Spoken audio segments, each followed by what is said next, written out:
Hashtag, unheard ba ito sa inyo? Ang tunay na Kristiyano ay hindi na dapat salaman pa. Hindi na dapat lumalakad sa kaugalian ng mga tao.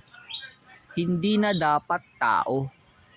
Basa Biblia, Roma 8:1. Ngayon nga'y wala nang anumang hatol sa mga na kay Kristo Jesus na nagsisilakad hindi ayon sa laman, kundi ayon sa Espiritu. Unang Korinto 3:3-4. Sapagkat kayo'y mga salaman pa, sapagkat samantalang sa inyo'y may mga paninibugho at mga pagtatalo, hindi baga kayo'y mga salaman at kayo'y nagsisilakad ayon sa kaugalian ng mga tao?